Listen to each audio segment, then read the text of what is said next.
Hello, welcome to the Repather tutorial video. I want to show you how to install it and path your character. So first, when you download the zip file, feel free to extract it and you will see this folder, and you open it, simply drag and drop this file into your Maya. And I already done that, so you'll get an icon here. You'll click on the icon and you should get this UI. Okay, I'm gonna start with first explaining the basic concept of the tool. So I'm gonna use a cube. This is represents your character, and then quad cab or biped. In this case, we're gonna load biped because it's one. Let's try track the cube. So all these blue buttons, basically all the buttons you need to click, the essential buttons. I'll explain this purple button later. So let's just load the cube. Then what happens is it traces your cube, and then you decide how many CVs you want. So once it traces, this path is your pivot, where it will pivot from, and the CV is where your controller is going to be. This is the time where you can edit your curve so that you can, if you wanted to pivot from the bottom, you can. So let's just do that. And before you trace it, you can run a rebuild just to normalize the curve. Then go ahead and trace it. So what this does is it puts a little arrow here. I basically trace your cube, and you can make it bigger, the arrow bigger. Okay, so that traces it. So you can see that it traces here. You select motion path. Normally this is what it should look like, but in a case where the curve crosses each other, you will get a pop like this. You might get something like that. If you get something like that, I would suggest you simply delete it. Then you should get a nice tracing arrow. So that's pretty much it. Click complete. Complete basically bakes your cube onto the curve. So you can see now it's basically on the curve, and it pivots from wherever your curve is. So in this case, pivots from the center. Let me make the up vector bigger. Right, so and you can see here where I lowered the curve is where the pivot is going to be at the bottom of the cube. And here is at the top of the cube. Okay, so that's the basic concept. Okay, so let's repath this dragon. I have it go in a loop to show that it does not need to be a straight line, does not need to be a cycle. It can be anything that you have animated, and the idea is that you can repath it, hence the name Repather. First, we would need to load the controller. So this is the UI for the controllers. You have the primary controls and the subcontrollers that you would need to load. So for quadrupeds, it will look like this. The chest will be here, the hip will be loaded here. Everything else that is in world space that needs to be pathed, you would put in the subcontroller box. For the front is here, the back. And if you have the root, you want the root to go with it, you can put it either here or here. It doesn't matter as long as the sticky is on. And I'll explain that later. And for biped, it will be the center of gravity will be here in the primary control, and everything else in world space, the IK hand, IK leg, and if your head is IK, put it in the sub box. So let's get started. So chest here. Oh yeah, this is to switch between the quadruped and biped. So chest over here, hip, whatever that best describes the translation of the feet. So usually it's the hip. And then everything else, let's put into the sub box.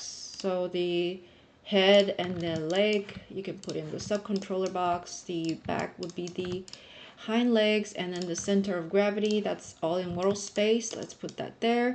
And then the roots, you can have it there, or if you don't want to, it's fine. It's kind of to the front of the dragon, so let's put in the front sub box. Okay, so if it's highlighted, that means sticky limb is on.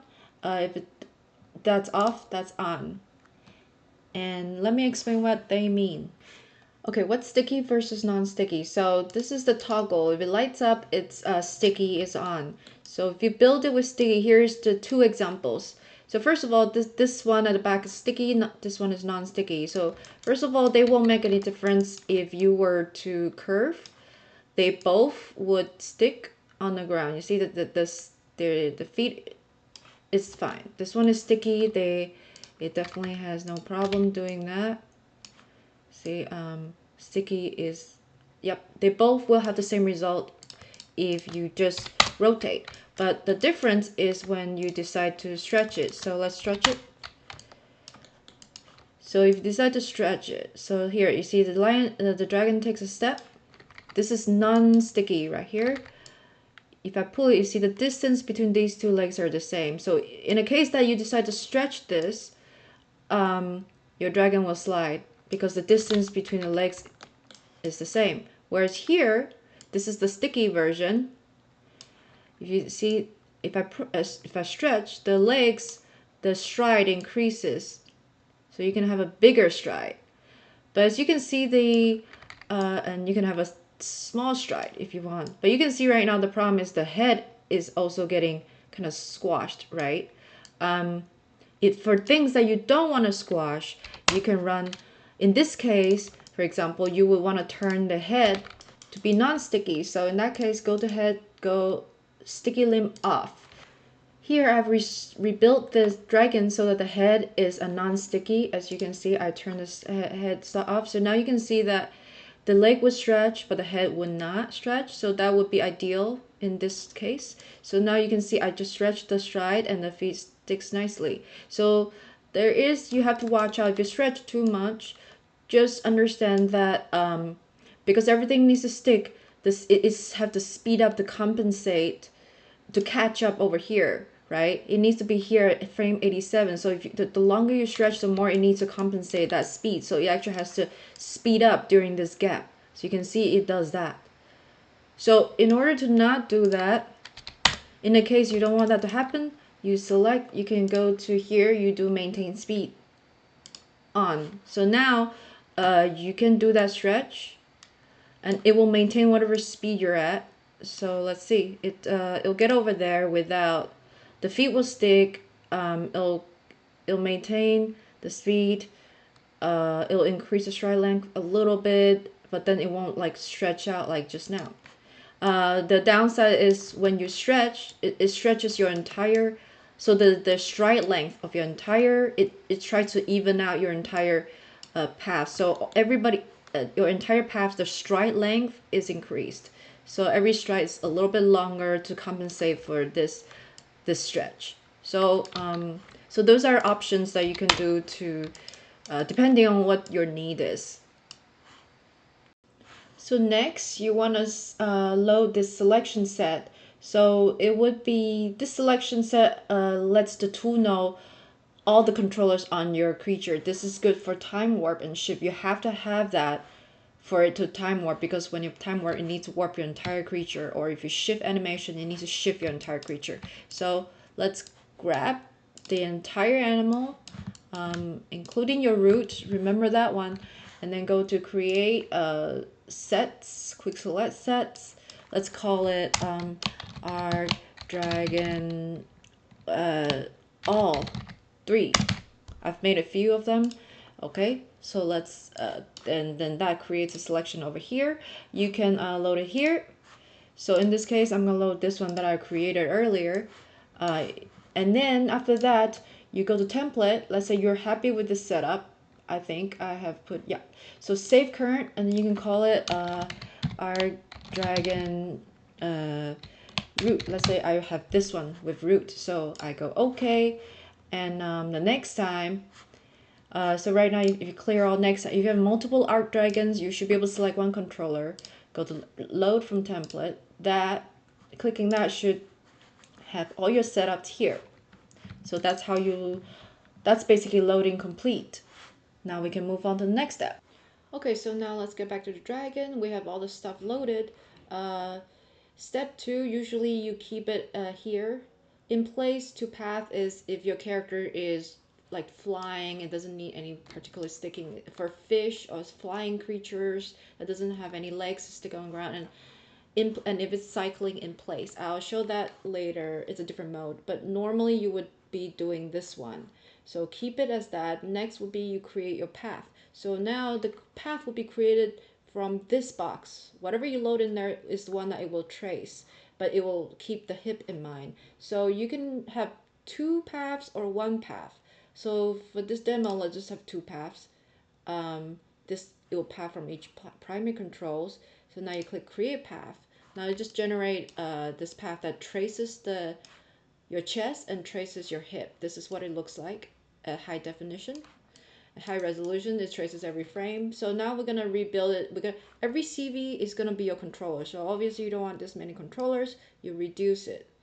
Let's reduce it to whatever amount you want. So you can pick. Do not let go. Once you let go, it kind of just it loses shape.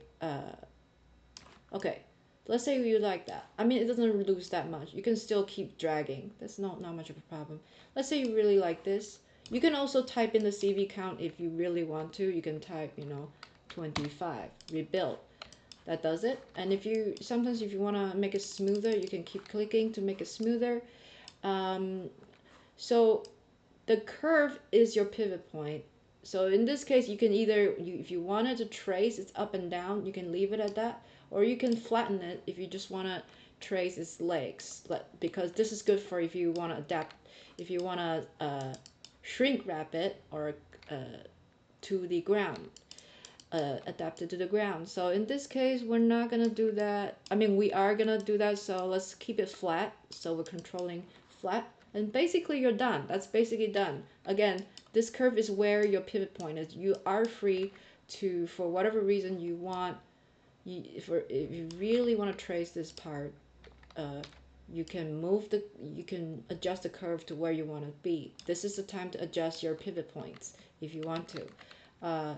Just be sure if you really pull it out really long like that, just you want to rebuild it and normalize the curve so that it can trace properly. Remember to rebuild if you were to do this kind of crazy adjustments. Otherwise, let's undo all that. Back to this. Simply click trace. That's basically getting it on the path.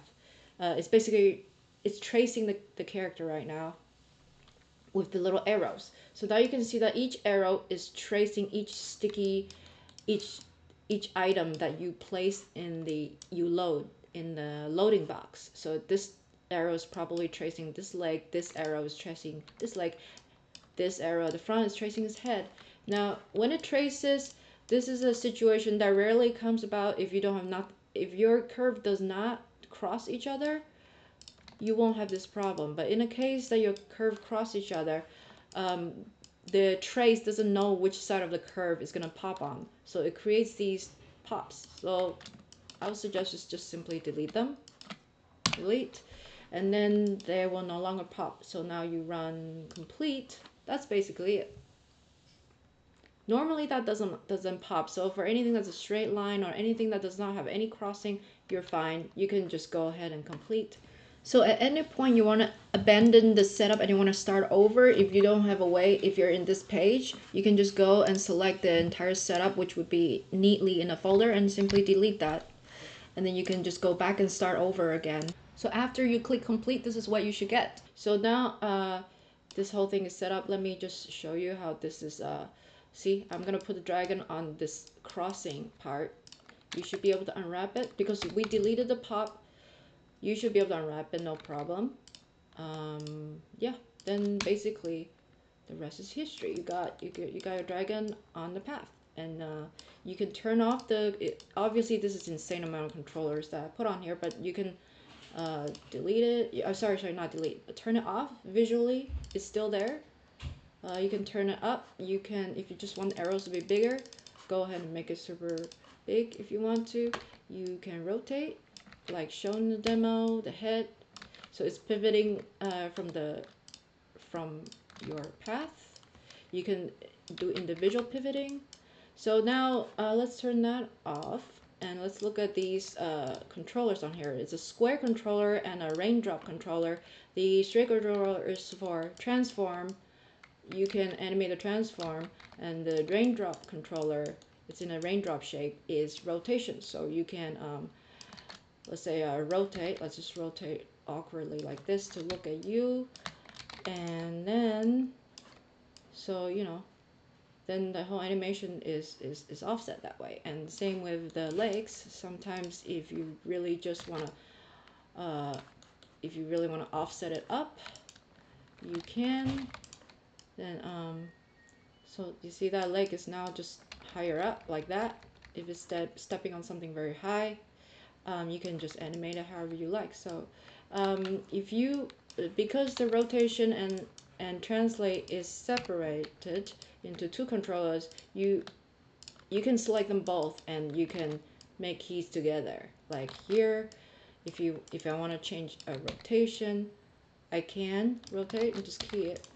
Then you can see that here it stays in that position.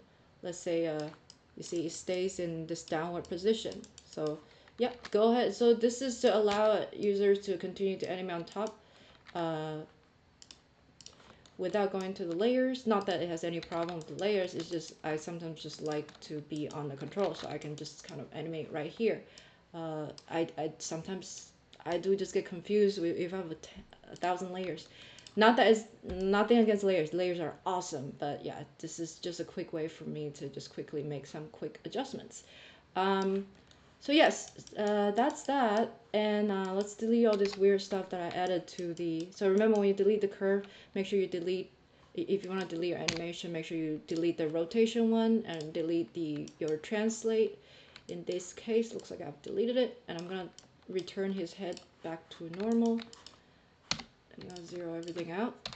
Okay, zero out. So you can select all the up arrows by selecting this, and these FK chains. Also, let me just show you that the foot does stick, even though it was, remember, it was curving. Now I'm gonna return it back to curve the other way, and I'm gonna show you that it does stick nicely. See, sticks nicely. Everything sticks. The IK controller for the hip are these strong, long controllers. If you sometimes if you want to swing the hip, you can just adjust just the hip. Again, you can turn everything off if you want to. Let's say I turn everything off, and now I'm like, in order to activate this tool, you actually have to select something of the path. So if you turn everything off, you can't select it. You can select the path via your group node, and then this will come back on, and you can turn them all back on again. So if you're happy with your animation and you know it, you bake it out. So you would select any controller on the path, then this will light up and you can bake it out.